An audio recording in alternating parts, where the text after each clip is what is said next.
Bien, pour achever notre série de vidéos relatives au jour de jeûne, nous allons terminer par un point moins connu qui s'appelle les Shovavim Tat. De quoi il s'agit? Il s'agit d'une série de 8 jeûnes que, selon un minhag très ancien, on observait dans les années dites intercalaires, comme ce sera d'ailleurs le cas cette année, c'est-à-dire les années de Hadar ve Hadar. Le jeudi des semaines s'achevant par la lecture des 8 sidrotes suivantes. Il s'agit de Shemot, Vaera, Bo, Beshallah, Yitro, Mishpatim, Terumat et Tzavé. C'est cela qu'on appelle Shovavim Tat, le nom de l'acronyme de chacune de ces parashiot. Lorsque Rosh Chodesh ou le 15 Shvat tombe un de ces jeudis-là, le jeûne est avancé au lundi qui précède.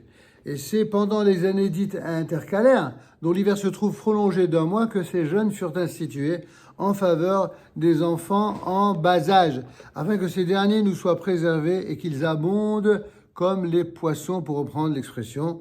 Le jeudi est en effet le jour où furent créés les poissons. C'est le 5e jour de la semaine, Barachal Dagim, comme c'est marqué dans la Gemara là-bas dans Masechet Ketubot.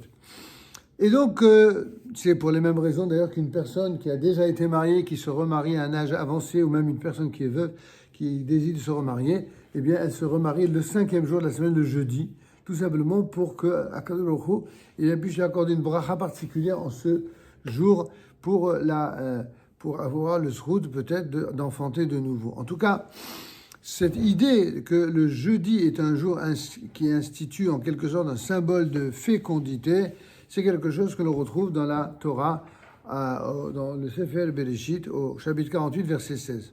Cette série de jeûnes commence le jeudi qui précède le parasha, le Shebat Shemot.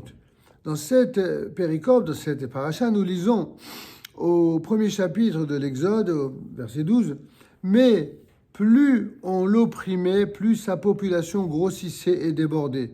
C'est ainsi que le peuple d'Israël, à travers les âges, a été, c'est vrai, tout le temps malmené, massacré. Mais voilà, c'est ce que nos ennemis n'ont jamais compris. C'est qu'en fin de compte, plus on fait du mal aux Juifs, plus on leur fait endurer de lourds tourments et plus ils deviennent forts. C'est exactement le contraire des autres nations. Et la fin de cette série est la sidra de Tetzavé qui traite de la construction du tabernacle et de la présence de la Shekhinah au milieu du peuple d'Israël, tel qu'on le voit dans l'Exode au chapitre 29, versets 45 et 46. On peut faire un rapprochement entre les jeûnes Sheni Hamishi Sheni, qui ont été institués après les fêtes de Pessah et de Sukkot, ainsi que ces 8 jeûnes de Shovavim Tat. Les premiers, au nombre de 3 chaque fois, sont destinés à nous faire pardonner les fautes que nous aurions pu commettre par légèreté lors des manifestations de joie, au cours notamment de festins. Eh oui, sacré festin! Depuis la nuit des temps, c'est toujours pendant les Séodotes que malheureusement certains s'oublient et oublient leur créateur. Or, pendant ces fêtes, on le voit pour Mar Cheshvan, eh bien, s'il y avait ces manifestations de joie qui existaient pour justement contrecarrer l'absence de célébration au mois de Cheshvan. Le nombre de 3 correspond aux 3 jours entièrement chômés pendant les fêtes de Pessah ou de Sukkot.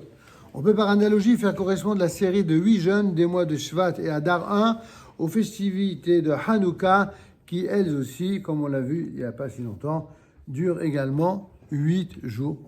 En d'autres termes, les 8 jours de Hanouka, qui étaient 8 jours d'allégresse, eh bien finalement, on laissait place pendant la période où il y avait moins d'allégresse à ces fameux 8 Shabbatot particuliers.